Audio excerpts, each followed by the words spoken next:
Hello students, एक बार फिर से आपका स्वागत है मुख्यमंत्री अभ्युदय योजना में। जैसा कि आप लोग जान रहे हैं, हम लोग पढ़ रहे थे फिजिक्स में इस समय टॉपिक वेव्स एंड एकॉस्टिक्स। इसके मेरे समझ से 4 लेक्चर आपको मिल चुके होंगे, first A, first B, first सी। आज इसका दूसरा लेक्चर है। जैसा कि मैंने बताया था कि जो भी आपकी क्लास किसी कारणवश केमिस्ट्री की नहीं चल पा रही है, उसकी जगह हम लोग फिजिक्स को ही कवर कर रहे हैं। तो आज वेव्स एंड एकॉस्टिक का सेकेंड लेक्चर, मतलब यहाँ पर सेकेंड, एक्चुअली में है 5th लेक्चर। तो देखिए, लास्ट लेक्चर में हम लोगों ने स्टैंडिंग वेव्स शुरू कर दिया था।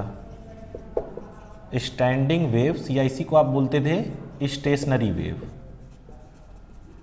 स्टेशनरी वेव्स, इसमें हम लोगों ने काफ़ी चीज़ें पढ़ ली थी और इसका जो इक्वेशन बन के आया था वो किस तरह का बन के आया था, -2a sin kx cos omega t। ये इसका इक्वेशन निकल के आया था, जिसमें ये पोर्शन क्या होता है आपका एम्पलीट्यूड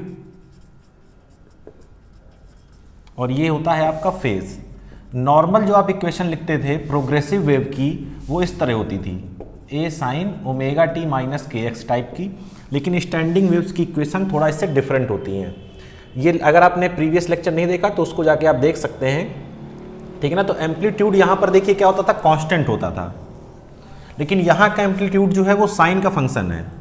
केवल यही एक इक्वेशन नहीं है, इसकी कई सारी इक्वेशन आप इस तरह बना सकते हैं। यहाँ कॉस कर दीजिए, यहाँ साइन, यहाँ साइन, यहाँ साइन, दोनों में कॉस, कई डिफरेंट इक्वेशन आप बना सकते हैं, कोई दिक्कत नहीं है। लेकिन कहने का मतलब ये था कि जो इसका जो क्या है आपका एम्पलीट्यूड है, वो भी कॉस या साइन का फंक्शन होगा, मतलब वो भी हार्मोनिक फंक्शन होगा, वो भी एक्स के अकॉर्डिंग अपनी वैल्यू को चेंज करेगा, ठीक है ना। और जो नॉर्मल ए होता है वो कितना हो जाता है, 2a। क्लियर है ना। अगर आप इसकी साइन के एक्स की मैक्सिमम वैल्यू देखेंगे तो कितना आ जाएगा, ये 2a। मिनिमम देखेंगे तो माइनस का 2a, तो माइनस माइनस प्लस, मतलब 2a और -2a के बीच में क्या होगा, ऑसिलेशन। यहाँ पर क्या होता है, a और -a के बीच में, यहाँ 2a और -2a के बीच में, ठीक है ना। तो एम्पलीट्यूड आपको स्टैंडिंग वेव्स में क्या मिलता है, बढ़ा हुआ मिलता है। स्टैंडिंग वेव्स हमने बताया था कि स्टैंडिंग वेव्स मूव नहीं करती हैं, 2 फिक्स्ड एंड होते थे, या अपनी जगह पर ये क्या करती रहती हैं, यहाँ से गई यहाँ, यहाँ से आई यहाँ, इस तरह की 2 वेव्स, कोई यहाँ से यहाँ, यहाँ, इस तरह की वेव्स जो होती हैं वो स्टैंडिंग वेव्स। नॉर्मल जब हम लोगों ने स्टार्टिंग में वेव्स पढ़ा था तो हमने कहा था वेव्स में एनर्जी या मोमेंटम का क्या होता है, ट्रांसफर होता है या प्रोपोगेशन होता है। यहाँ पर ऐसा कुछ नहीं होता है। इस पर हमने फिर नोट्स देखे थे। नोट्स क्या होते थे, जिनका डिस्प्लेसमेंट हमेशा 0 हो, हमेशा 0 हो, ऐसे पार्टिकल्स हमें क्या कहलाते हैं, नोट्स। और नोट्स हमको मिलते कहाँ थे, λ/2। इसके बाद आगे जाएंगे तो कहाँ मिलेगा, देखिए मैं यहाँ बना देता हूँ आपको। जैसे इस तरह की हमारी वेव थी, तो पहला तो मिलता था 0 पर, फिर दूसरा कहाँ मिलता है, ये डिस्टेंस पर, λ/2। फिर ये डिस्टेंस हो गई आपकी, λ/2 के बाद ये कितना हो जाएगा, लैम्डा, फिर 3λ/2, फिर 2λ, फिर 5λ/2, मतलब हर λ/2 के गैप में। इसी तरह एंटी नोड्स, जिनका डिस्प्लेसमेंट मैक्सिमम हो,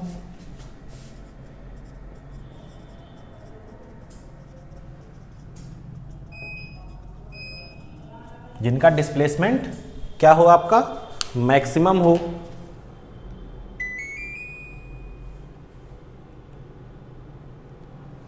तो जिनका डिस्प्लेसमेंट मैक्सिमम हो, मैक्सिमम डिस्प्लेसमेंट देखिए आपको कहाँ कहाँ मिल रहा है। एक बार तो मिल रहा है यहाँ, ये क्या है आपका λ/4 है क्या।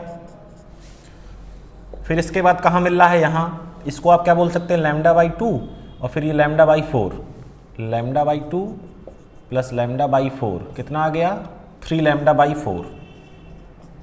तो देखिए यहाँ पर भी डिफरेंस आपको हमेशा λ/2 का ही मिलता चला जाएगा। कितने का, λ/2 का डिफरेंस।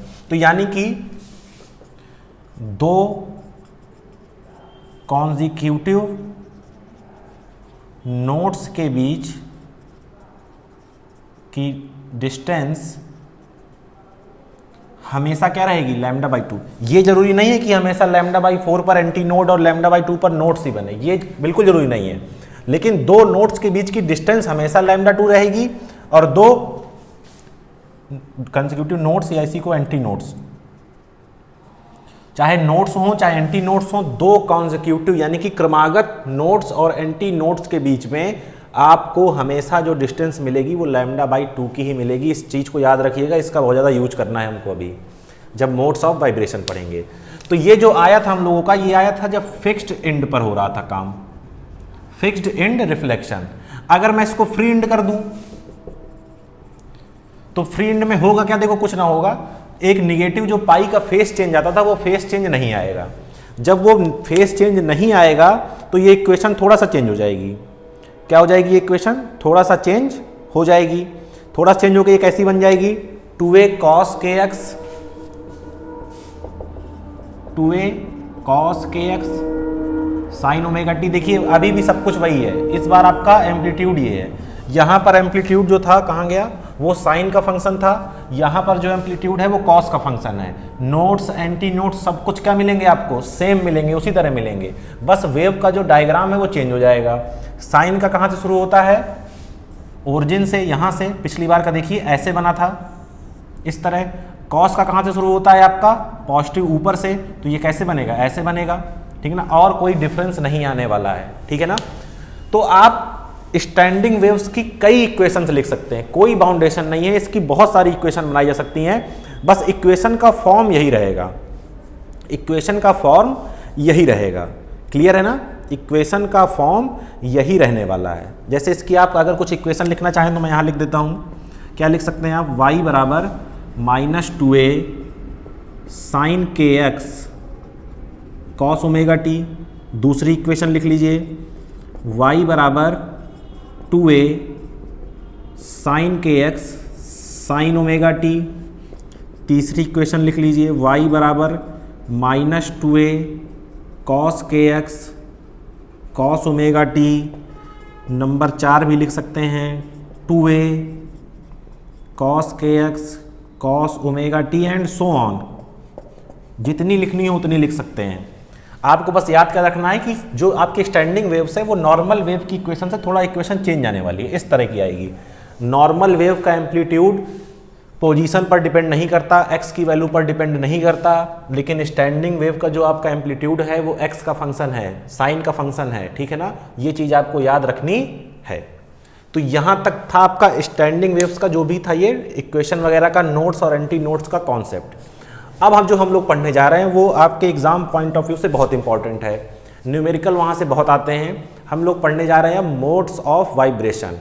ये कब मिलेंगे हमको, जब जो हमारी स्ट्रिंग है वो दोनों एंड पर फिक्स हो और कौन सी वेव बनेगी हमारी, स्टैंडिंग वेव्स, ठीक है। तो इसको आप एक बार, ये मैंने आपको ब्रीफ कर दिया है, ये इक्वेशन वगैरह नोट कर लीजिए, फिर आगे मूव करते हैं।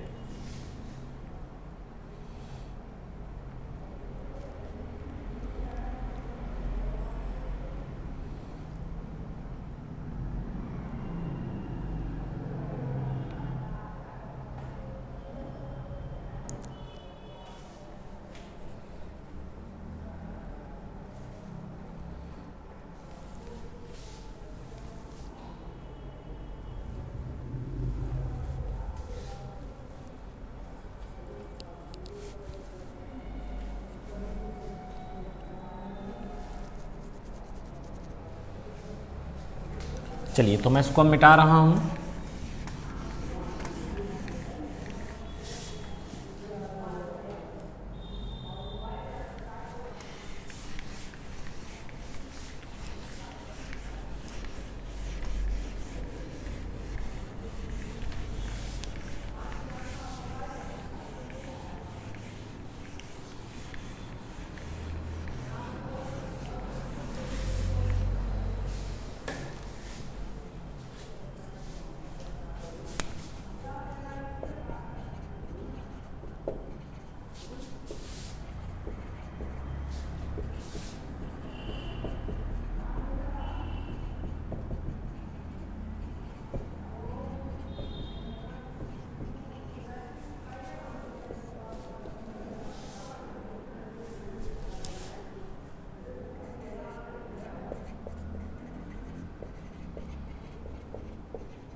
देखिए नॉर्मल मोड्स ऑफ स्ट्रिंग का फर्स्ट हार्मोनिक, देखिए समझिएगा फर्स्ट हार्मोनिक में क्या करना है। ये मैंने दोनों तरफ से फिक्स कर दिया, दोनों तरफ से फिक्स कर दिया। ये मान लीजिए आपकी क्या है, ये मान लीजिए आपकी क्या है, स्ट्रिंग है। अब देखिए सबसे सिंपल जो ये वेव बन सकती है वो कैसे बन सकती है, सबसे सिंपल समझिएगा। इस फर्स्ट हार्मोनिक को फंडामेंटल टोन भी बोलते हैं, फंडामेंटल टोन। देखिए इसमें क्या होने वाला है, मान लीजिए कि मैं इस स्ट्रिंग को नीचे पकड़ूं, नीचे ऐसे खींच दूं, तो ये कैसे ऑसिलेट करेगी, ऐसे, फिर ऊपर, ऊपर, फिर ऐसे, यानी कि इसका कुछ ऑसिलेशन ऐसा बनेगा।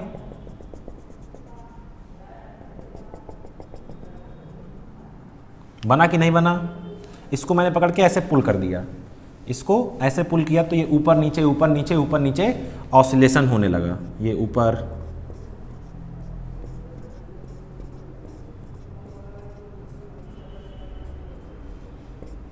और ये नीचे,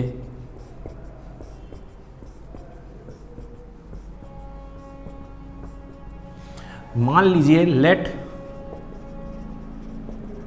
length of string is L, ये पूरी लेंथ की स्ट्रिंग कितनी है, एल। अब ध्यान समझते जाइएगा, आप एक दो केस देखेंगे तो आपका कॉन्सेप्ट बिल्कुल क्लियर हो जाएगा। देखिए क्या ये नोड है,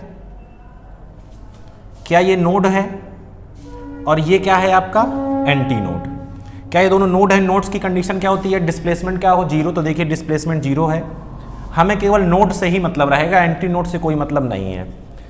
तो क्या ये दो कॉन्जिक्यूटिव नोड्स हैं, तो इनके बीच की डिस्टेंस कितनी होती है, लैम्डा बाई 2 होती है कि नहीं? दो नोड्स के बीच की जो डिस्टेंस है वो कितनी होती है, लैम्डा बाई 2। कोई दिक्कत तो नहीं, बताइए यहाँ तक कोई दिक्कत मेरे समझ से आपको नहीं होगी, क्लियर है ना? अच्छा चलिए अब देखिए ये हमको फ्रीक्वेंसी है निकालनी है, ये फंडामेंटल टोन या फर्स्ट हार्मोनिक ये फ्रीक्वेंसी है। तो देखिए आपकी स्ट्रिंग की लेंथ एल थी और यहाँ से हमने निकाला कि लैम्डा बाई 2 है, तो एक तो यहाँ से आ गया एल बराबर लैम्डा बाई 2, यानी कि लैम्डा बराबर 2l। आपका पहले देखिए यही प्रोसीजर क्वेश्चंस में भी फॉलो करना है, डेरिवेशन करते वक्त भी। तो आपका पहला काम है कि आप लैम्डा निकालेंगे, क्लियर है? अब देखिए अब दूसरा काम क्या है, फ्रीक्वेंसी निकालना। तो आप जानते हैं सिंस v बराबर f लैम्डा, तो f बराबर क्या हो जाएगा, v अपॉन लैम्डा, क्लियर है? v जानते हैं क्या, बिल्कुल जानते हैं। स्ट्रिंग में जो वेव होती है उसकी स्पीड आप जानते हैं ना, under root T by mu, और नीचे क्या है, लैम्डा। तो मैं इसको इस तरह लिख सकता हूँ क्या, यहाँ पर 1 लिख दीजिएगा, ये लैम्डा क्या है आपका 2l, तो 1/2l under root T by mu, ठीक है ना? ये आपको रिलेशन याद रखना है, या ये रिलेशन भी हमेशा याद रखना है। यहाँ पर इसको मैं क्या लिख सकता हूँ, f1 बराबर v अपॉन 2l, क्लियर है? किसके लिए है ये, फर्स्ट हार्मोनिक के लिए, ठीक है ना? फर्स्ट हार्मोनिक या फंडामेंटल टोन, जो आपका बेसिक सबसे बेसिक केस जो बन सकता है, वो एक लोब बना हुआ है यहाँ पर, इसको एक को क्या कहते हैं, लोब। अच्छा अब दूसरा देखिएगा तो थोड़ा आपकी चीजें और क्लियर होंगी। अब देखिएगा इसका नाम होगा सेकंड हार्मोनिक, या इसी को हम बोलते हैं फर्स्ट ओवरटोन, फर्स्ट ओवरटोन। याद रखिएगा हार्मोनिक एक आगे चलेगा, ओवरटोन जब फर्स्ट ओवरटोन है तो सेकंड हार्मोनिक, जब सेकंड ओवरटोन आएगा तो थर्ड हार्मोनिक। कहने का मतलब ये है फर्स्ट ओवरटोन का कि पहली बार अब क्या हो रहा है, ओवरटोन हो रहा है। ये फंडामेंटल था, ये क्या है, फर्स्ट ओवरटोन। अच्छा अब देखिए आपको क्या करना है, ये आपकी स्ट्रिंग है, अब कुछ नहीं करना, अब कितनी बार बना देना है, 2 बार बना देना है। तो देखिए एक आपने ऐसे बनाया और एक आपने ऐसे बनाया, क्लियर है? तो एक आपका ये नोड हुआ, एक आपका ये नोड हुआ, और एक आपका ये नोड हुआ, क्लियर है? तो दो नोड के बीच की डिस्टेंस लैम्डा बाई 2 और इन दो नोड्स के बीच की डिस्टेंस लैम्डा बाई 2, ये पूरी लेंथ आप स्ट्रिंग की कैसे मान चुके हैं, एल मान चुके हैं। तो वही रिलेशन एल बराबर क्या हुआ, lambda by 2 plus lambda by 2, तो L बराबर 2 लैम्डा बाई 2, 2 से 2 अभी कैंसिल ना करें, तो लैम्डा बराबर क्या हो जाएगा 12 बाई 2। क्लियर है? फिर से वही काम, तो F2 बराबर क्या हो गया V अपॉन, इसको लैम्डा, अच्छा यहाँ लैम्डा 1 भी मानते चलिए तो और आसानी हो जाएगी। यहाँ पर लैम्डा 2 मान लीजिएगा, ये लैम्डा 2 है। क्लियर है ना? लैम्डा 2, चलिए लैम्डा 2, तो यहाँ से लैम्डा 2 देखिए आपको F निकालना है, तो F2 बराबर V कितना होता है आप जानते हैं, under root T by mu, और 1 अपॉन लैम्डा 2 क्या है 2 अपॉन 2L। देखिए ये कितना था 1 बाई 2L, ये कितना है 2 बाई 2L, यानी कि ये 2 टाइम्स है, तो मैं यहां से लिख सकता हूं F2 बराबर 2F1, 1 by 2L 2 by 2L, जब थर्ड आएगा तो 3 बाई 2L, फोर्थ आएगा 4 बाई 2L, पांचवा आएगा तो 5 बाई 2L, इस तरह चलता चला जाएगा। ठीक है ना? अभी चलिए इसको नोट करिए, फिर देखते हैं थर्ड वाला भी देख लेते हैं, फिर उसके बाद एक जनरल केस देखेंगे।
चलिए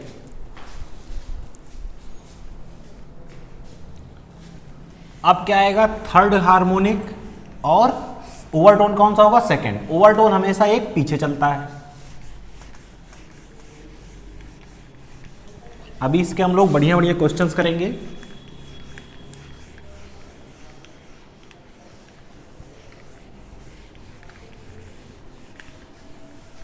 चलिए अब क्या आएगा, थर्ड हार्मोनिक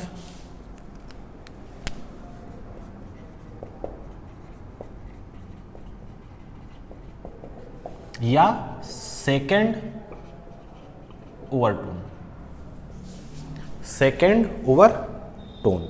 क्लियर है ना? चलिए तो देखिए डायग्राम हम लोग फिर से बना सकते हैं।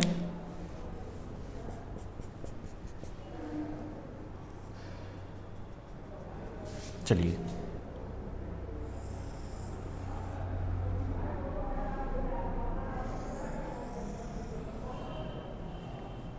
देखने में हो सकता है थोड़ा सा इधर उधर लगे, लेकिन कॉन्सेप्ट आपको समझते चलना है। अब कितने बनेंगे, 3 बनेंगे। चलिए मैं इसको थोड़ा और एक बार सही से बनाता हूँ।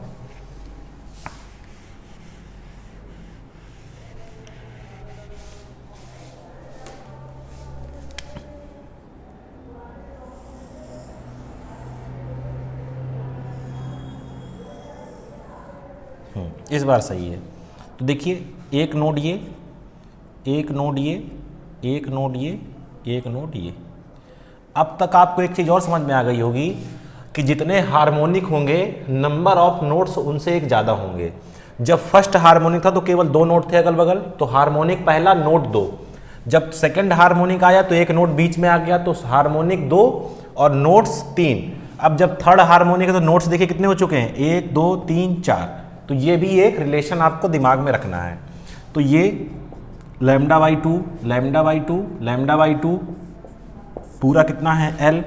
तो L क्या हो गया देखिए, lambda by 2 plus lambda by 2 plus lambda by 2, इसको लैम्डा 3 मान लेंगे तो देखिए क्या हो जाएगा 3 लैम्डा बाई 2 और इसको लैम्डा 3 मान लीजिए। किसके लिए है ये, थर्ड हार्मोनिक के लिए। काम फिर से वही, F बराबर V बाई लैम्डा 3 और ये F3, तो F3 बराबर क्या आ गया 3 बाई, देखिए यहाँ से लैम्डा 3 की वैल्यू आप निकाल सकते हैं ना, क्या हो जाएगा 2 बाई 3L, नहीं 12 बाई 3, लैम्डा 3 क्या हो जाएगा,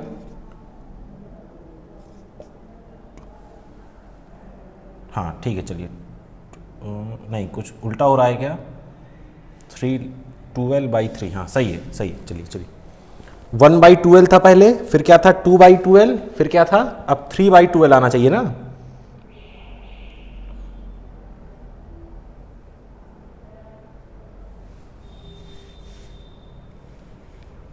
चलिए तो देखिए अब क्या होने वाला है, ध्यान समझिएगा। L बराबर पहले क्या था लैम्डा बाई 2, फिर क्या आया 2 लैम्डा बाई 2, फिर क्या आया 3 लैम्डा बाई 2, तो लैम्डा बराबर क्या आएगा 12 बाई 3। यहाँ तक कोई दिक्कत आपको नहीं होनी चाहिए, ठीक है। चलिए अब लिखा जाए इसको, तो देखिए V क्या होता है आपका under root T by mu, lambda 3 कितना निकला है 12 बाई 3, तो वही चीज़ है 3 कहाँ चला गया ऊपर, तो देखिए F3 क्या आने वाला है 3 बाई 12 टी बाई म्यू। पहले क्या आया था 1 बाई 12, फिर क्या आया 2 बाई 12, अब क्या आया 3 बाई 12। तो यहाँ से मैं ये भी लिख सकता हूँ कि F3 बराबर 3 टाइम्स F1। देखिए ये 1 by 12 under root T by mu क्या है F1 और कितने टाइम्स है 3 टाइम्स। तो जो भी हार्मोनिक होगा वो पहले वाले हार्मोनिक का उतने ही गुना होगा। जैसे F2 क्या था 2 टाइम्स F1, F3 क्या है 3 टाइम्स F1, F4 क्या होगा 4 टाइम्स F1। क्लियर है ना बात। तो ये क्या हो गया आपका थर्ड हार्मोनिक। अब इसी तरह मैं कहां पहुंच जाऊं nth हार्मोनिक। अच्छा ओवरटोन कौन सा होगा ये n-1th। देखिए ओवरटोन हमेशा एक पीछे चल रहा है ना, ये थर्ड हार्मोनिक है तो ये सेकंड ओवरटोन, अगर nth हार्मोनिक है तो n-1th ओवरटोन, ठीक है ना। तो कितने बनाने हैं अपने को n। अब n कुछ भी हो सकता है, तो n तो हम नहीं बना सकते हैं। हम लोग कितने बना सकते हैं, थोड़ा बहुत बना सकते हैं, तो वो बना लेते हैं, ठीक है। अब ये dash dash dash dash dash dash आगे बढ़ता चला जाएगा। क्लियर है ना। तो देखिए lambda by 2 lambda by 2 lambda by 2 इस तरह से चलता जाएगा तो टोटल कितना हो जाएगा ये n लैम्डा बाई 2 और ये कितना है l। तो फिर से वही रिलेशन l बराबर n लैम्डा बाई 2 और यहाँ पर लैम्डा n, तो लैम्डा n क्या हो गया 12 बाई n, ठीक है ना। यहाँ से आप f लगाएंगे फिर से fn क्या हो जाएगा v अपॉन लैम्डा n। तो fn कितना आ जाएगा, देखिए ये n ऊपर जाएगा तो n by 12 under root t by mu. Clear है ना, दिख रहा है नीचे तक का। तो ये आपका क्या आ चुका है nth हार्मोनिक और n-1th ओवरटोन। अगर nth ओवरटोन लिखेंगे तो हार्मोनिक कौन सा हो जाएगा n+1th, मतलब हार्मोनिक एक आगे चलेगा ओवरटोन एक पीछे चलेगा। नोट कर लीजिए यहां तक।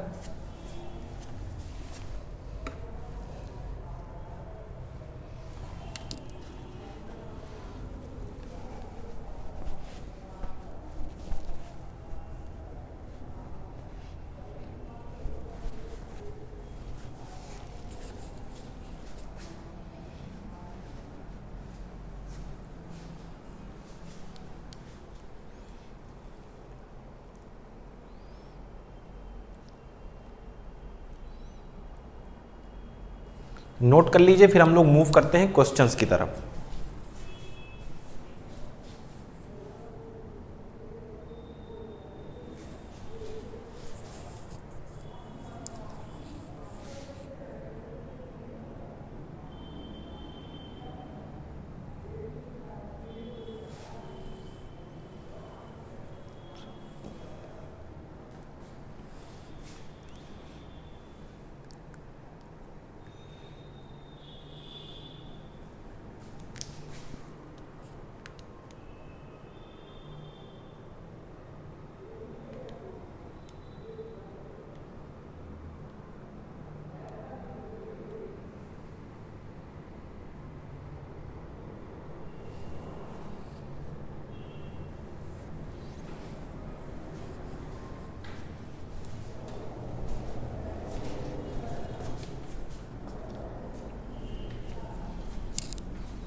चलिए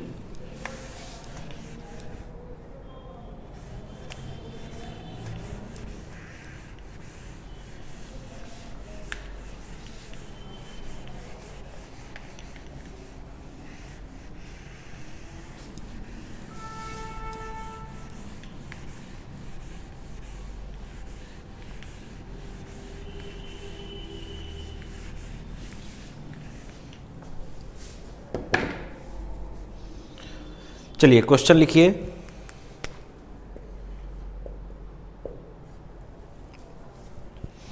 क्वेश्चन कह रहा है in a normal mode of vibration,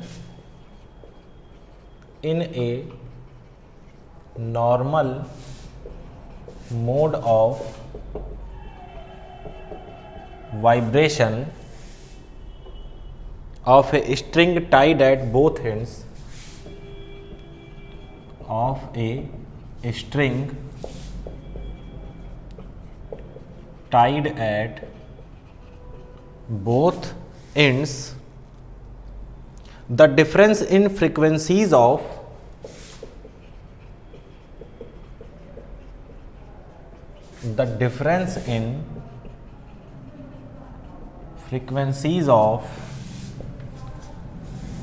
fifth harmonic and second overtone of fifth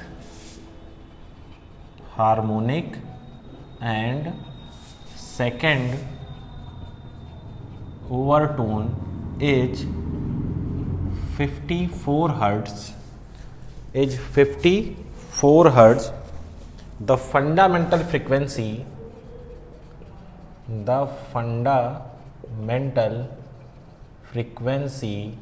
is, options दिए हुए हैं आपको 30 hertz, option B 54 hertz, option C 27 hertz and option D है आपका 50 हर्ट्ज। ठीक है, कह रहा है normal mode of vibration string के हो रहे हैं फिफ्थ हार्मोनिक और सेकंड ओवरटोन के बीच का जो डिफरेंस है वो 54 हर्ट्ज है। सेकंड ओवरटोन का मतलब आप जानते हैं ना, कौन सा हार्मोनिक होगा, थर्ड हार्मोनिक हो जाएगा। मतलब फिफ्थ हार्मोनिक और थर्ड हार्मोनिक की फ्रीक्वेंसी के बीच का जो डिफरेंस है वो कितना है, 54 हर्ट्ज। तो आपको निकालना है कि फंडामेंटल फ्रीक्वेंसी, फंडामेंटल फ्रीक्वेंसी का मतलब F1 कितनी होगी। चलिए एक तो देखिए बहुत आसान तरीका है, आपको दिया है F5 माइनस F3 बराबर क्या है आपका 54। F5 क्या होता है 5/12, ये कितना होगा 3/12, साथ में यहाँ पर और भी क्या लगा होगा, V लगा होगा। ठीक है ना, समझ रहे हैं कि नहीं।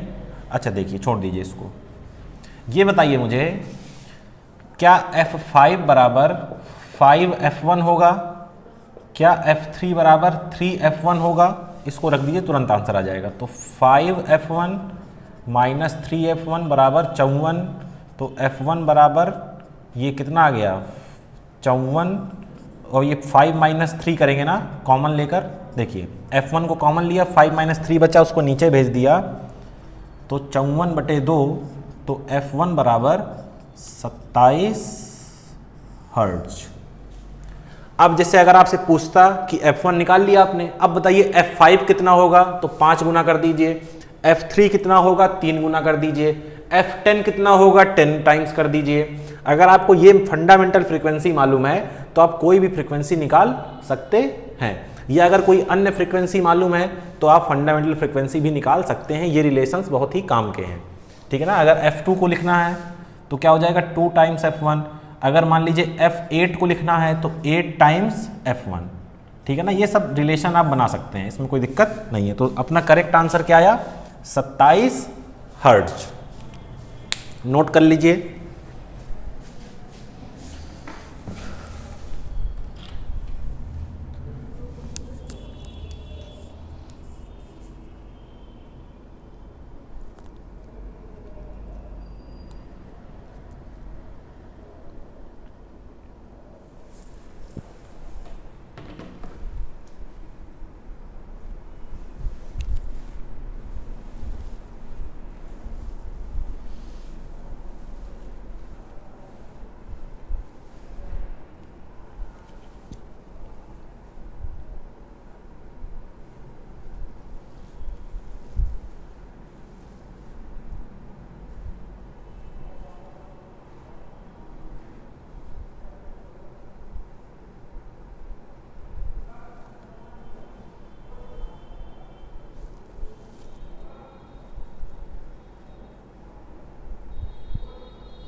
क्लियर है? तो ये एक बहुत ही बेसिक क्वेश्चन था।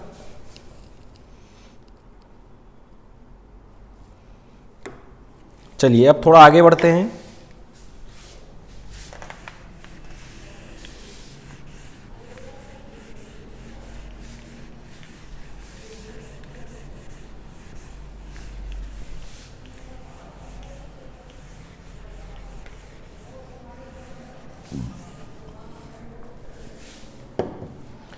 कह रहा है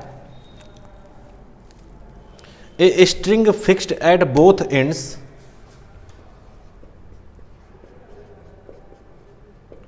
a string fixed at both ends has consecutive standing waves modes has consecutive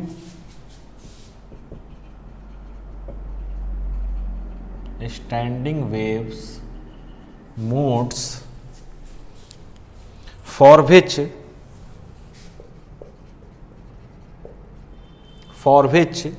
distance between adjacent nodes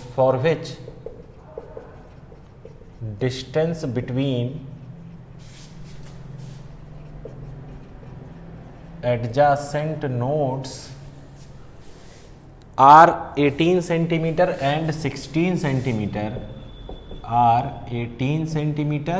and 16 centimeter respectively कह रहा है find number 1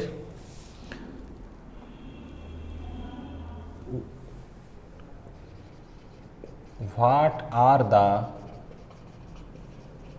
modes of vibrations. Number 2, what is the minimum possible length of string. What is the minimum possible length of string. Clear है? चलिए देखिए, समझिए जरा question को क्या कह रहा है। कह रहा है दो कोई मोड्स ऑफ वाइब्रेशन हो रहे हैं, हमें उसको नहीं मालूम कि कौन सा हार्मोनिक चल रहा है, थर्ड, फोर्थ, फिफ्थ, सिक्स्थ, कुछ भी चल सकता है। कह रहा लेकिन वो हार्मोनिक ऐसे हैं कि जो देखिए दो आपके कैसे हैं कॉन्जिक्यूटिव हार्मोनिक्स, दो कॉन्जिक्यूटिव हार्मोनिक्स। मान लीजिए अगर मैं एक को कह दूं nth, तो एक को मुझे क्या कहना पड़ेगा n+1th। n कुछ भी हो सकता है।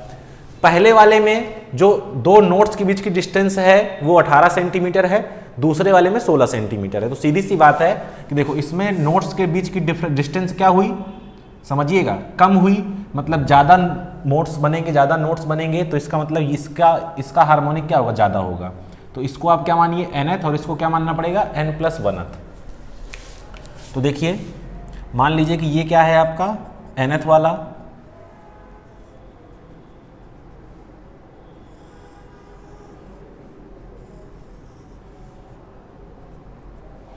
अब देखिए ये मान लीजिए कितना है यहाँ पर n तक गए। अब देखिए जो n वाला है इसमें ये जो डिस्टेंस है दो के बीच की ये कितनी है 18 सेंटीमीटर। अब देखिए नेक्स्ट वाला जब मैं इसको छोटा कर दूंगा 16 कर दूंगा तो ज़्यादा मोड्स आ जाएंगे कि नहीं आ जाएंगे। अभी मान लीजिए यहाँ 10 बन रहे हैं, अब मैंने इसको थोड़ा सा और कंप्रेस किया, इसको और छोटा किया तो सीधी सी बात 10 की जगह ज़्यादा बनने लगेंगे। तो इसका मतलब यहीं पर आपको यही समझना है कि जब 16 वाले को मानेंगे तो मोड्स ऑफ वाइब्रेशन क्या हो चुके होंगे, बढ़ चुके होंगे। तो ये आपका किसके लिए है, 16 वाले के लिए। और अब कितने हो जाएंगे n+1। अब ये डिस्टेंस कितनी है 16 सेंटीमीटर, दो नोट्स के बीच की डिस्टेंस। तो क्या मैं इसको देखिए क्या लिख सकता हूं, लैम्डा n/2 बराबर 18, लैम्डा n/2 बराबर क्या हो जाएगा 18। और यहां पर क्या लिख सकते हैं, लैम्डा n+1/2 बराबर 16। यहां तक कोई दिक्कत मेरे समझ से आपको नहीं होनी चाहिए, क्लियर है ना।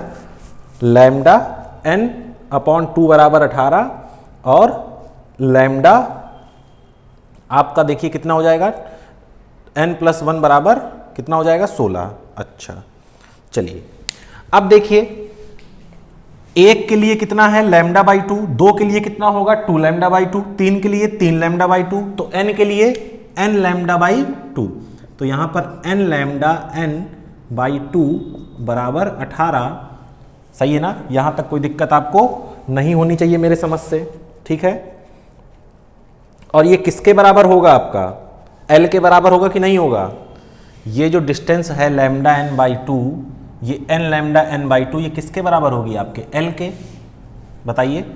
ये भैया पूरी लेंथ तो l है ना, हमने माना स्ट्रिंग की लेंथ, तो मैं क्या l बराबर 18n लिख सकता हूं क्या, l बराबर 18n लिख सकते हैं क्या।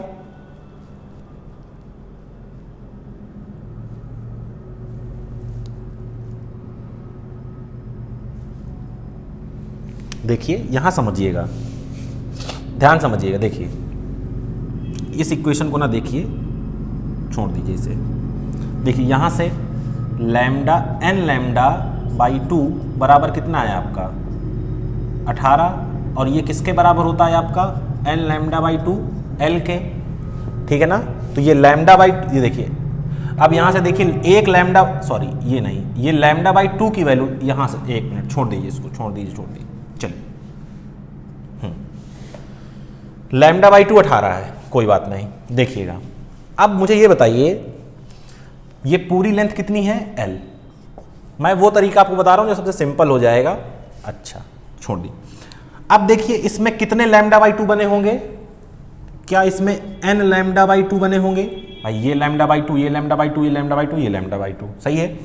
पूरी लेंथ किसके बराबर होगी l के।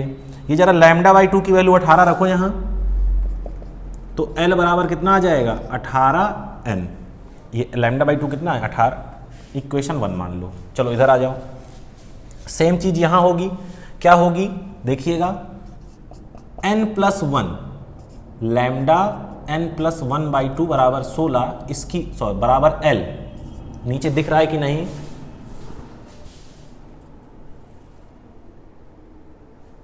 दिख रहा है। चलिए तो ये लैम्डा n प्लस 1 बाई 2 की वैल्यू कितनी है 16, तो यहां से आपको l क्या मिल गया, l क्या मिल गया, देखिए 16 n प्लस 1 इक्वेशन 2। देखिए l बराबर ये है और l बराबर ये है, तो कंपेयर कर दीजिए फ्रॉम 1 एंड 2, तो यहाँ 18n बराबर 16n प्लस 1, तो 18n बराबर 16n प्लस 16, तो ये कितना हो जाएगा 18 माइनस 16, 2n बराबर 16, तो n बराबर 8, n बराबर 8, मतलब पहला वाला कौन सा है 8th हार्मोनिक और ये कौन सा है 9th हार्मोनिक। तो फर्स्ट का आंसर आपका क्या आया 8th एंड 9th हार्मोनिक्स।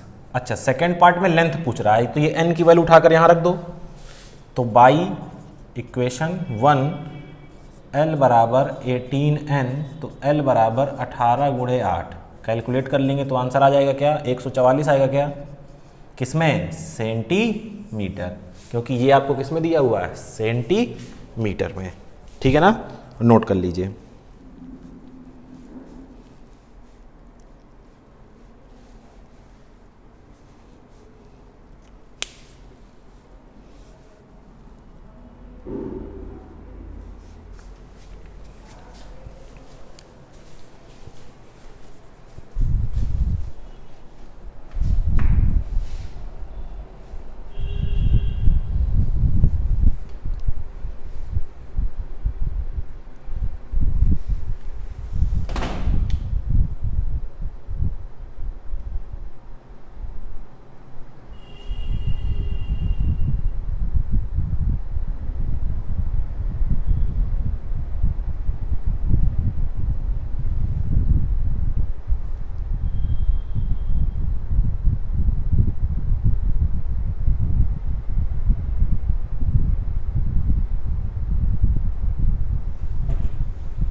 चलिए नेक्स्ट क्वेश्चन की तरफ मूव करते हैं।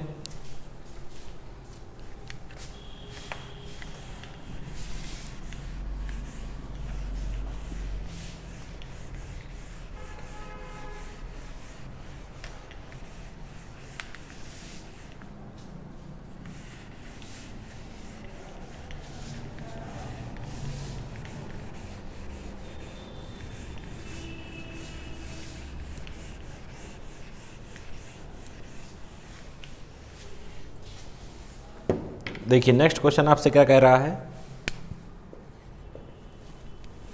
ए horizontal stretched string fixed at two ends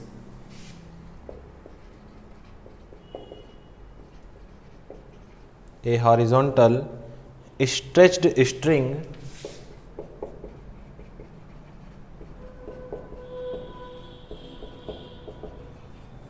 fixed at two ends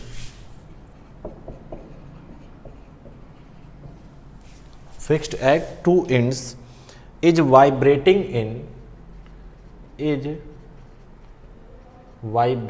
in fifth harmonic,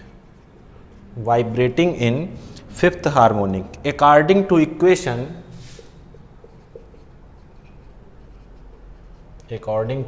equation आपको दी हुई है y बराबर 0.01 साइन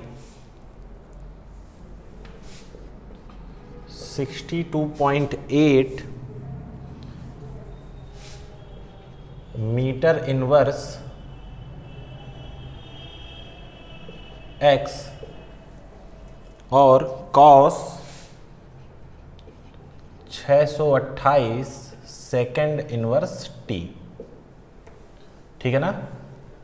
आपसे कह रहा है फाइंड, ये इक्वेशन देखने में समझ में आ रहा है ना, स्टैंडिंग वेव की इक्वेशन है ना, 2a sine kx cos omega t। आपको फाइंड करना है नंबर ऑफ नोड्स, ध्यान दीजिएगा, नंबर ऑफ नोड्स। दूसरा आपको फाइंड करना है लेंथ ऑफ स्ट्रिंग। तीसरा आपको फाइंड करना है maximum displacement of mid point of string. ध्यान से देखिएगा, maximum displacement of mid point of string from mean position. Number 4 आपको फाइंड करना है फंडामेंटल फ्रीक्वेंसी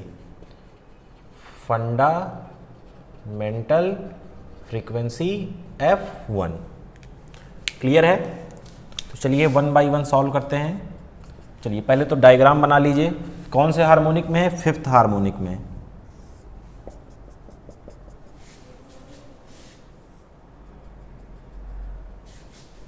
चलिए 1 2 3 4 5, गड़बड़। जब ज़्यादा हो जाए तो एक एक को बनाइए।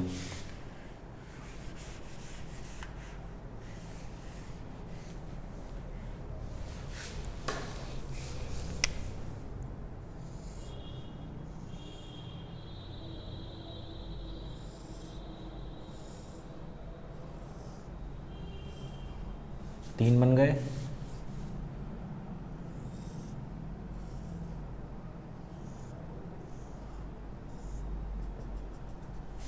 एक 2 3 4 5, ठीक है ना। पहला part, number of notes 1 2 3 4 5 6। Number of notes मैंने आपको पहले बताया था कि जितने हार्मोनिक्स होंगे उससे एक ज़्यादा होंगे। कितना आ गया, 6। सेकेंड पार्ट में पूछ रहा है लेंथ ऑफ स्ट्रिंग। चलिए तो लेंथ ऑफ स्ट्रिंग आप निकाल सकते हैं कि नहीं निकाल सकते हैं, बोलो भाई। लेंथ ऑफ स्ट्रिंग निकालनी है। चलिए मैं मान लेता हूं कि इसकी लेंथ जो है वो L है। अब इस इक्वेशन को जरा कंपेयर करिए, कंपेयर इक्वेशन विद y बराबर 2a sine kx cos omega t से। ठीक है, तो यहाँ से देखिए k कितना मिलेगा आपको 62.8। क्लियर है, 62.8। k होता क्या है 2 पाई बाई लैम्डा, कितना आया 62.8। तो देखिए लैम्डा कितना हो गया 2 पाई की जगह 3.14 62.8। तो लैम्डा बराबर देखिए ये कितना हो जाएगा 6.28 और 62.8। सॉल्व करेंगे तो 1/10 आएगा। देख लीजिए ये क्या है 10 गुना है इससे, डेसिमल एक यहाँ है, तो लैम्डा कितना आ गया। फिर देखिए सिंस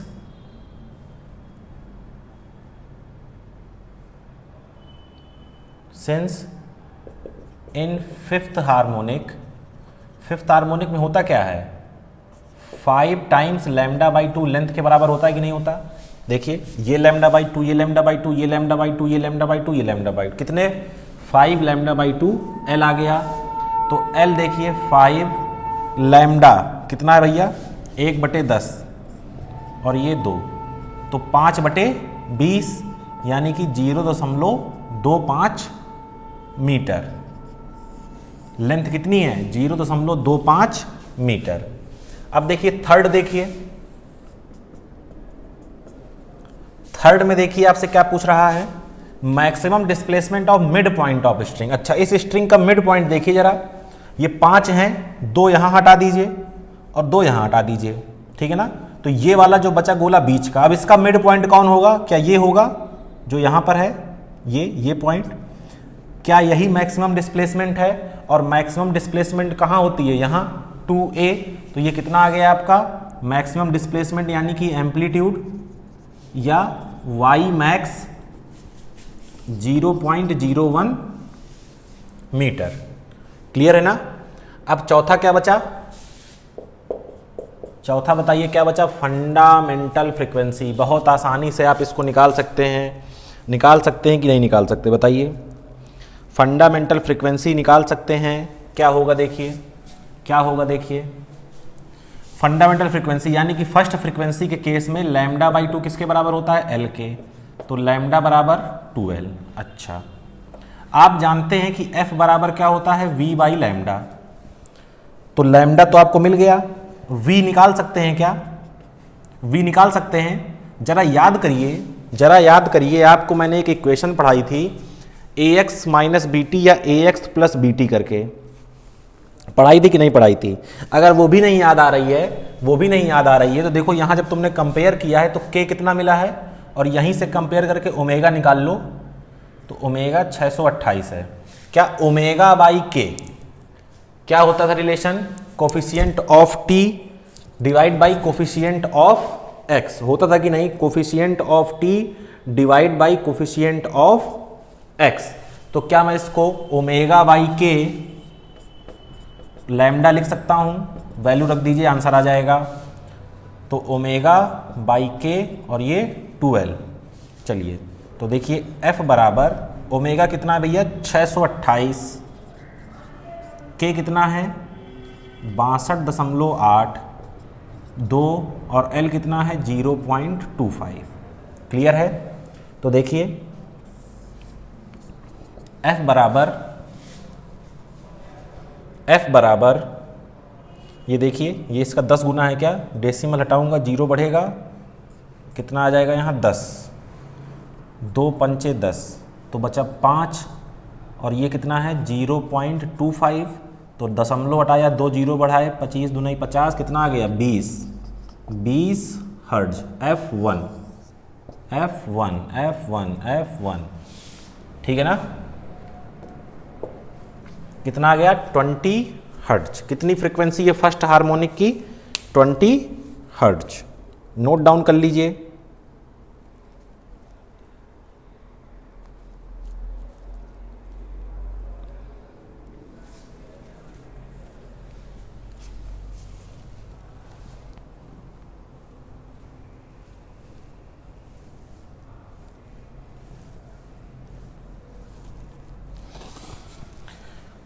आप लोग समझ सकते हैं कि इस टॉपिक के जो शेड्यूल्ड लेक्चर थे वो 3 थे, लेकिन 5 क्लासेस होने के बावजूद भी ये टॉपिक अभी ख़त्म नहीं हुआ। इस टॉपिक में भी कई चीज़ें आपको पढ़नी है। साउंड वेव जो कि हम अभी स्टार्ट कर देंगे, उसके बाद बीट्स वगैरह, और साउंड वेव अपने आप में एक बड़ा टॉपिक पहले से ही है।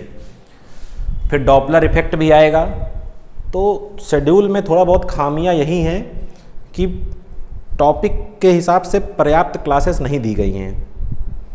तो उसमें हम लोग कर ये सकते हैं कि जो भी डेरिवेशन वगैरह हैं उनको सीधे सीधे स्किप करके फॉर्मूले पे आ जाते हैं। लेकिन दिक्कत ये होती है कि अगर आप डेरिवेशन आप नहीं समझे हुए हैं तो आप अच्छे क्वेश्चंस अटेम्प्ट नहीं कर सकते, क्योंकि वो अच्छे क्वेश्चंस जो होते हैं वो डेरिवेशन से निकल कर ही आते हैं।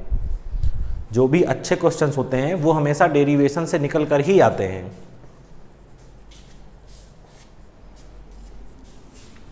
तो यहाँ तक आपका हो गया होगा। चलिए मैं अब इसको मिटाता हूँ, आगे बढ़ते हैं।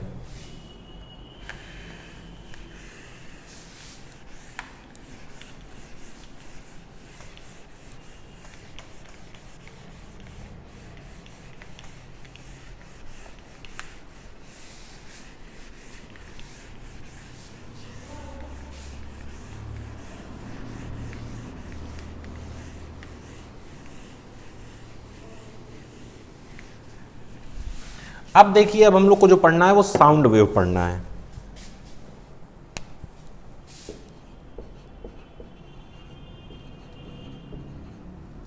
साउंड वेव कैसी वेव होती है?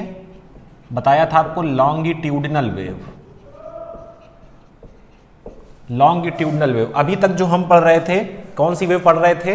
Waves on string. वो वेव्स कैसी होती हैं? ट्रांसवर्स वेव होती हैं। ट्रांसवर्स वेव क्या है? जिसमें वेव मूव करें ऐसे, पार्टिकल मूव करें उसके परपेंडिकुलर, मतलब वेव चले ऐसे और पार्टिकल कहाँ चले? ऊपर नीचे। ऑसिलेशन कैसे होता था? ऊपर नीचे। तो ये क्या थी आपकी?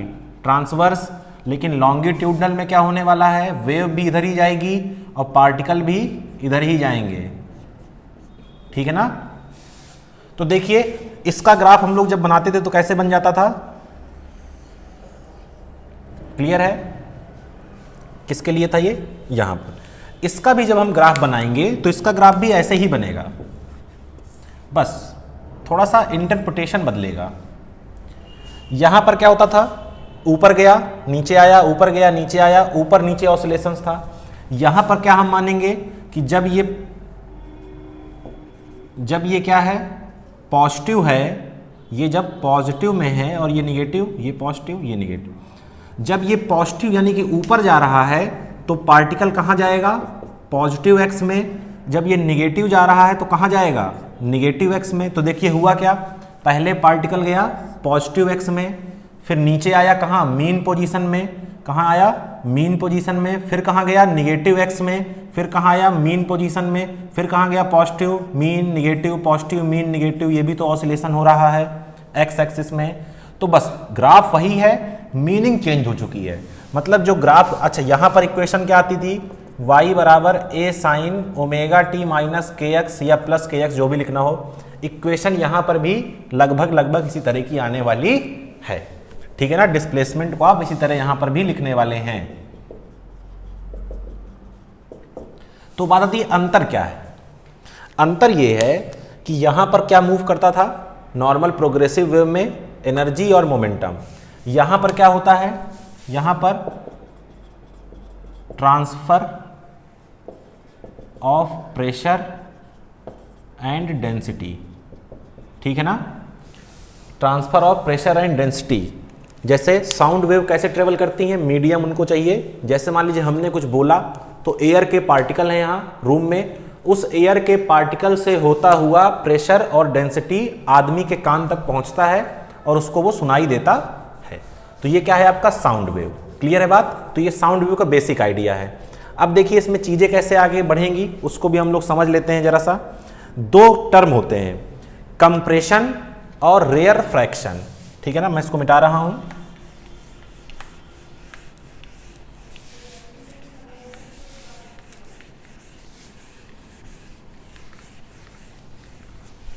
कंप्रेशन और रेयर फ्रैक्शन।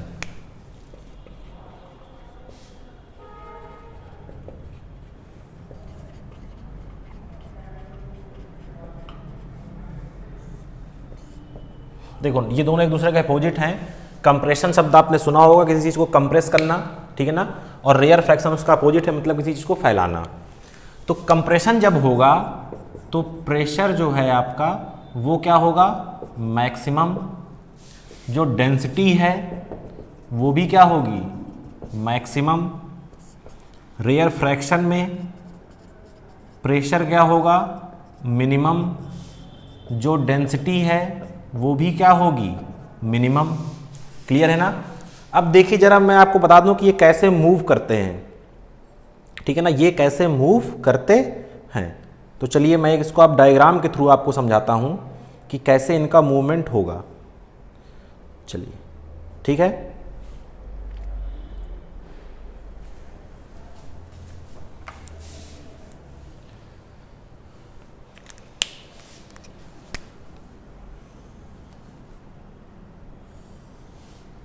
ये मान लीजिए कोई मीडियम है,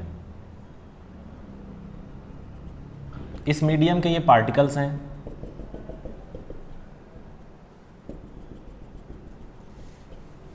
यहां पर एक मान लीजिए मैंने ट्यूनिंग फॉर्क रखा हुआ है, ट्यूनिंग फॉर्क रखा हुआ है, ठीक है ना। ये अभी आपकी मीन पोजीशन पर है। अब मैं क्या करूंगा, इस ट्यूनिंग फॉर्क को थोड़ा इस तरफ प्रेस करूंगा, थोड़ा इस तरफ इसको मैं आगे बढ़ाऊंगा। जब मैं इसको इस तरफ आगे बढ़ाऊंगा तो देखिए इस ट्यूनिंग फॉर्क को मैंने कहाँ बढ़ा दिया, यहाँ। ट्यूनिंग फॉर्क यहाँ आ चुका है। तो जो ये जब इसको ये इधर जाएगा तो यहाँ के पार्टिकल्स को क्या करेगा, प्रेस करेगा। तो यहाँ के पार्टिकल्स कैसे हो जाएंगे, पास पास,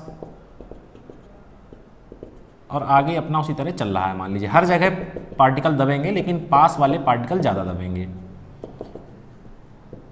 ये क्या हुआ आपका, कंप्रेशन। देखिए आपने इसको क्या किया, आगे बढ़ाकर कंप्रेस किया, तो देखिए प्रेशर बढ़ा कि नहीं बढ़ा, एक दूसरे पार्टिकल पर प्रेशर बढ़ा, पास पास आ गए तो डेंसिटी भी क्या हो गई, बढ़ गई।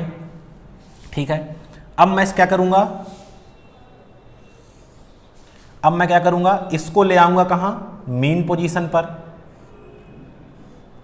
जब मीन पोजीशन पर लाऊंगा तो पार्टिकल क्या होंगे, अपनी जगह पर वापस आएंगे।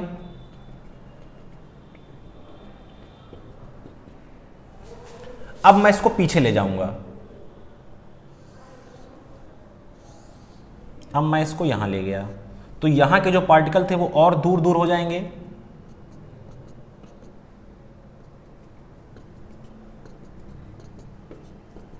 तो देखिए यहां पर डेंसिटी क्या हुई, कम, दूर दूर हो गए तो प्रेशर क्या हुआ, कम। तो ये क्या है आपका, रेयर फ्रैक्शन, ठीक है ना। डेंसिटी क्या हुई यहां पर, देखो प्रेशर P क्या है, मैक्स, डेंसिटी रो क्या है, मैक्स, प्रेशर P यहां पर क्या है, मिनिमम, डेंसिटी रो क्या है, मिनिमम। तो ये एक आपका कंप्लीट साइकिल। आप मीन पर खड़े थे, प्रेशर बढ़ा, डेंसिटी बढ़ी, फिर आप नॉर्मल आए, फिर घटा, डेंसिटी घटी, फिर आप नॉर्मल, फिर आप यहाँ यहाँ यहाँ, ये क्या होता रहेगा आपका, ऑसिलेशन होता रहेगा।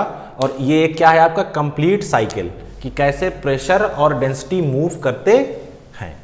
यहां तक मुझे लगता है आपको कोई दिक्कत नहीं होगी। क्लियर है। चलिए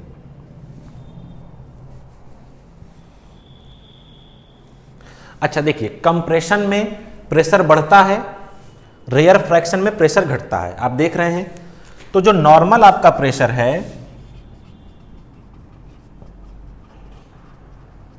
वो क्या होता है, P, और वो कितना होता है, 1 atm। भाई एटमॉस्फेयर का जो प्रेशर है वो कितना है, एटमॉस्फेरिक प्रेशर। आपने जब प्रेशर बढ़ाया या प्रेशर घटाया, डेल्टा P, ये आपका आएगा ±20, ±20। तो P की वैल्यू क्या होगी, P ± डेल्टा P, ठीक है ना। प्रेशर की वैल्यू कहां से कहां वेरी करेगी, plus minus delta P। Clear है ना। एक एटीएम में कितने पास्कल होते हैं, 10⁵ पास्कल, ठीक है ना। ये कितना है, 20 पास्कल। क्लियर है। तो प्रेशर आपका इस वैल्यू के बीच में क्या होता रहेगा, फ्लक्चुएट होता रहेगा। बात समझ रहे हैं। अच्छा अब अगर देखिए मुझे अगर बनाना हो क्या, देखिए अगर मैं यहां पर डिस्प्लेसमेंट की इक्वेशन लिखूं, साउंड वेव के लिए, तो ये ए sign omega T minus K x या ओमेगा टी प्लस के एक्स कुछ भी लिख सकते हैं। अब ये प्रेशर और डेंसिटी मूव कर रहे हैं, तो एक इक्वेशन किसकी बनेगी, प्रेशर की भी बनेगी, ठीक है ना। प्रेशर की इक्वेशन में क्या होगा, sign omega T minus K X plus pi by 2, और डेंसिटी की इक्वेशन भी ऐसे ही होगी,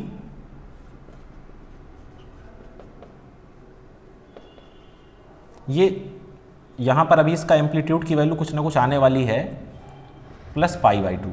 मतलब जो डेंसिटी और प्रेशर की जो इक्वेशन होती है, भैया देखो प्रेशर ही तो क्या कर रहा है, फ्लक्चुएट कर रहा है आगे पीछे। पाई बाई 2 का क्या होता है, फेज डिफरेंस, ठीक है ना। पाई बाई 2 का फेज डिफरेंस, मैं इसका प्रूफ नहीं कराने जा रहा हूं क्योंकि प्रूफ का समय नहीं है अपने पास।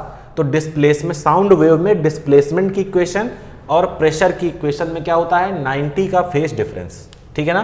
तो चलिए इसका ग्राफ देखते हैं।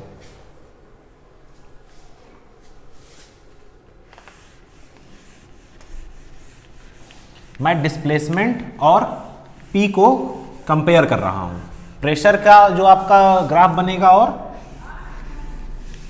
इसका ग्राफ जो बनेगा।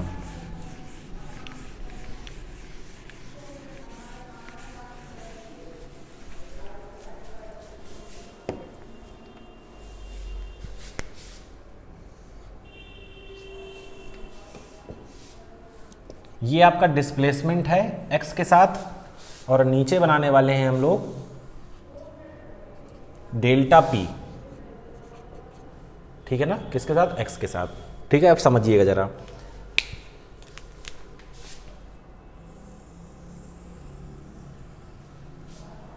क्या है ये, y बराबर a sign omega T minus K x, clear है। अब इसके हिसाब से मुझे क्या बनाना है, ये इसको नाम दे दीजिए O, ठीक है ना, इसको नाम दे दीजिए, क्या नाम देंगे इसको, ऊपर वाले को A, और इस तरह नाम देते चले जाइए, ये A, फिर ये B, फिर ये C, फिर ये D, फिर ये E, फिर ये F, क्लियर है। अब देखिए जरा इस O पर देखिए, क्या मैं इस वेव को ऐसे पीछे इमेजिनरी बना सकता हूं, ये ऐसे ही तो आई होगी। अब जरा इस O पर देखिए क्या हो रहा है, ये आपका O है। इस O के जो राइट वाले पार्टिकल हैं, इस तरफ वाले पार्टिकल, ये कहाँ जा रहे हैं, ऊपर का मतलब आगे जा रहे हैं। इस O पर अब अगर आप देखें, इस O पर, तो जो राइट वाले पार्टिकल है वो कहाँ जा रहे हैं, कहाँ जा रहे हैं, आगे जा रहे हैं इस तरफ। जो लेफ्ट वाले पार्टिकल है वो कहाँ जा रहे हैं, पीछे जा रहे हैं। देखिए नीचे का मतलब कहाँ जा रहे हैं, निगेटिव एक्स में, ये कहाँ जा रहे हैं, पॉजिटिव एक्स में, ये कहाँ जा रहे हैं, निगेटिव एक्स में। तो एक कुछ पार्टिकल इधर और कुछ पार्टिकल इधर, तो क्या हो रहा है, दूरी बढ़ रही है। जब पार्टिकल के बीच की दूरी बढ़ती है तो क्या होता है, रेयरफैक्शन, यानी कि प्रेशर मिनिमम, डेंसिटी मिनिमम।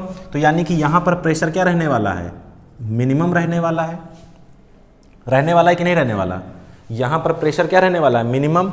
और मिनिमम आप जानते हैं ये जीरो नहीं, मिनिमम, तो मिनिमम आपको यहां कहीं मिलेगा, ये O है आपका। मिनिमम क्या होगा, जब आपका डेल्टा P नीचे चले जाएंगे, भाई प्लस माइनस डेल्टा P है ना, तो ये P यहां पर क्या है, P, ऊपर जाएंगे तो प्लस डेल्टा P, नीचे जाएंगे तो माइनस डेल्टा P, तो मिनिमम में क्या होगा, माइनस का डेल्टा P।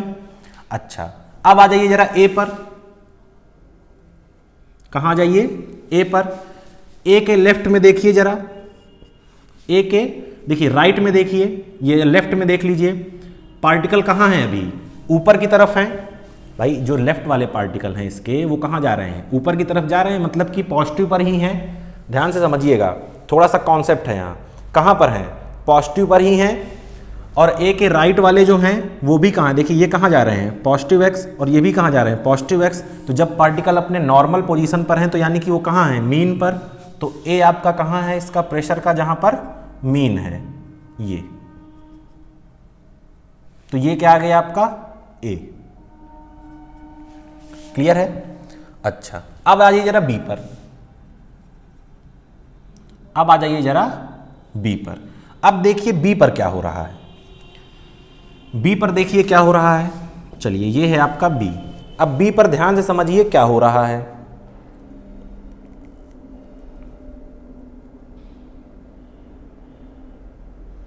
B पर देखिए,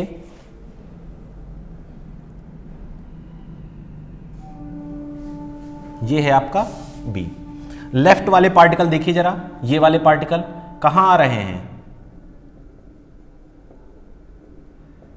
कहां आ रहे हैं बताइए, क्या ये इस तरफ आ रहे हैं? ध्यान से देखिएगा, बी वाले पार्टिकल अभी ऊपर है ना, तो ये कहां है, पॉजिटिव में, और बी के राइट में जो इधर वाले पार्टिकल है वो कहां है, नीचे। मैंने क्या बताया था, ऊपर का मतलब पॉजिटिव एक्स, नीचे का मतलब निगेटिव एक्स, बाकी सब चीजें भूल जाओ। तो नीचे वाले कहां है, निगेटिव एक्स में। अब देखिए बी के, देखिए बी के लेफ्ट वाले पार्टिकल इधर धक्का मार रहे हैं, राइट वाले इधर धक्का मार रहे हैं, तो यानी कि क्या हो रहा है, कंप्रेशन। कंप्रेशन में प्रेशर क्या होता है, मैक्सिमम। तो ये प्रेशर आपको यहां क्या मिल गया, मैक्सिमम। क्या मिल गया, मैक्सिमम। मतलब ये ग्राफ अभी कैसा गया, ऐसा, ठीक है ना, ये ग्राफ कैसा गया, ऐसा। अब आ जाइए कहां पर, सी पर।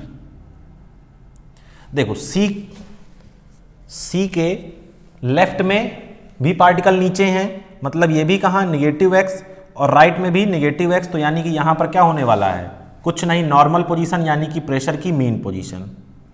जब कुछ नहीं है तो क्या है, मीन पोजीशन। तो ये कहां पर आ गए आप, ये था आपका बी और ये है आपका सी, तो ये आप आ गए मीन पोजीशन में।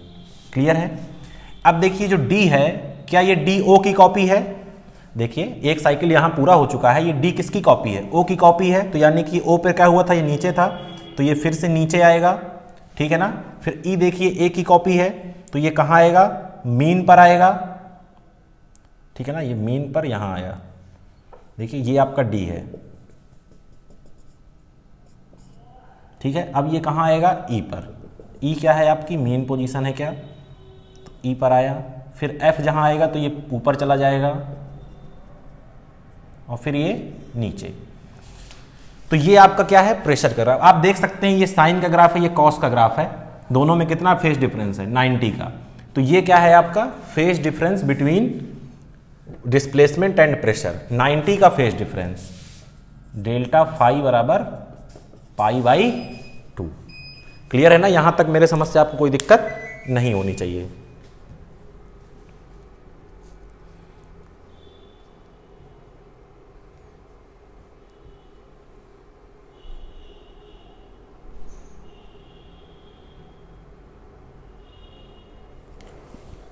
अब कुछ चीजें आप और जान लीजिए कि प्रेशर की इक्वेशन बनती क्या है, ठीक है ना।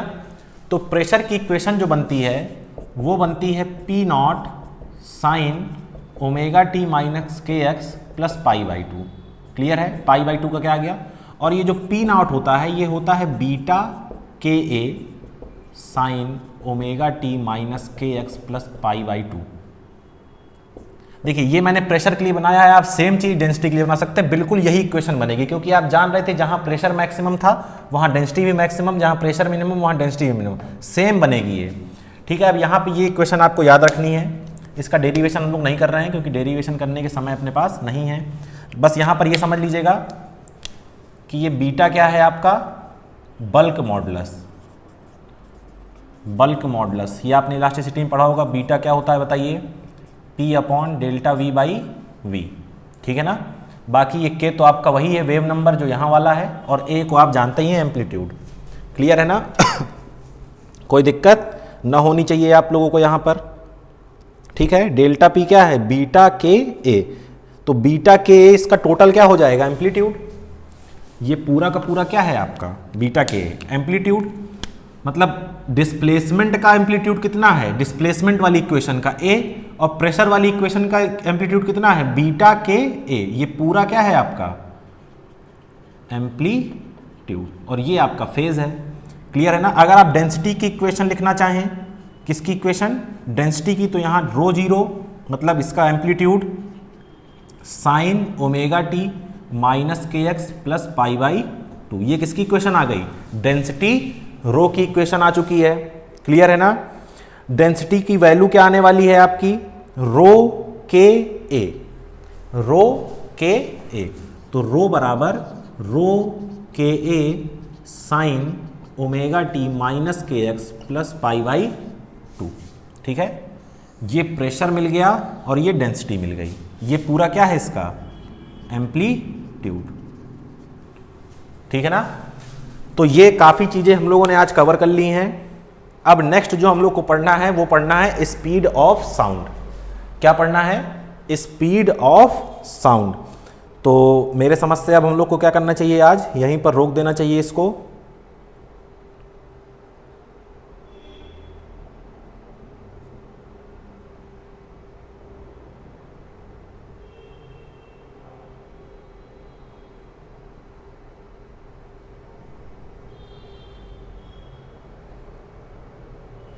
क्लियर है? चलिए नहीं, इसका एक क्वेश्चन कर लेते हैं तो ये टॉपिक यहीं खत्म हो जाए।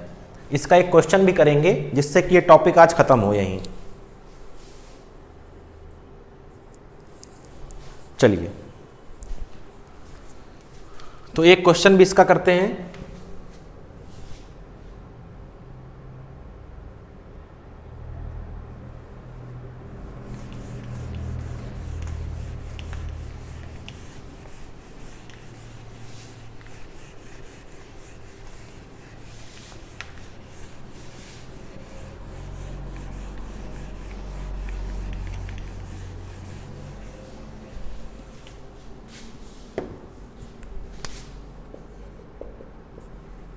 क्वेश्चन देखिए क्या कह रहा है।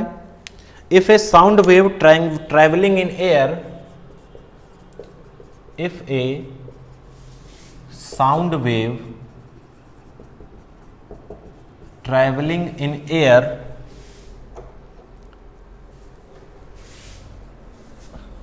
विद लैम्डा बराबर 35 centimetre and amplitude of SHM particle is, and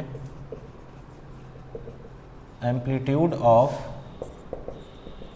SHM particle is 5.5 into 10 की पावर -6 मीटर at any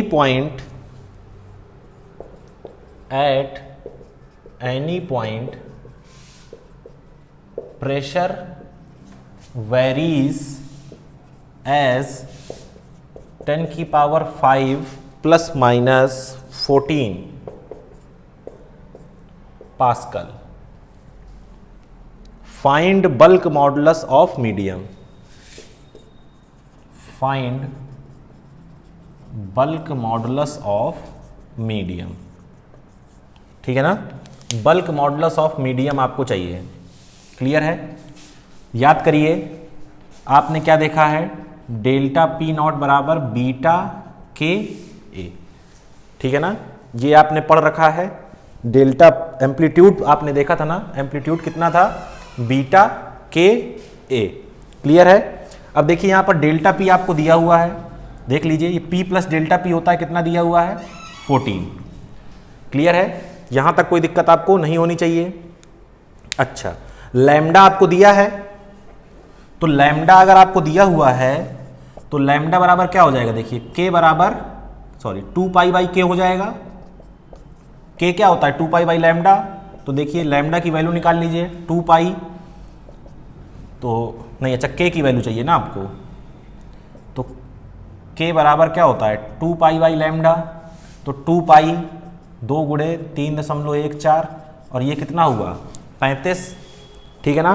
कितना हुआ, 35। तो 35 को क्या लिख सकते हैं आप, ये 35 सेंटीमीटर है, इसको किस में बदलना है, मीटर में बदलना है, तो बदल लीजिए। ठीक है ना? तो के बराबर क्या आ जाएगा आपका 6.28 और ये डिवाइड में कितना है, 35 गुणे 10 की घाते -2। चलिए के मिल गया। इधर आ जाइए अब। तो बीटा बराबर देखिए क्या होने वाला है, डेल्टा पी नॉट या पी नॉट जो भी आप एम्पलीट्यूड को लिखना चाहें, अपॉन के ए, अपॉन के ए। तो देखिए डेल्टा पी नॉट कितना है 14, के कितना है आपको दिया हुआ है, अच्छा के आपने अभी निकाला है, देखिए 6.28 और ये कहाँ चला जाएगा, ऊपर चला जाएगा, कितना 35 गुणे 10 की घाते -2। ए एम्पलीट्यूड कहाँ गया, ये है 5.5 10 की पावर -6। ठीक है ना? बीटा की वैल्यू इतनी मिल चुकी है आपको।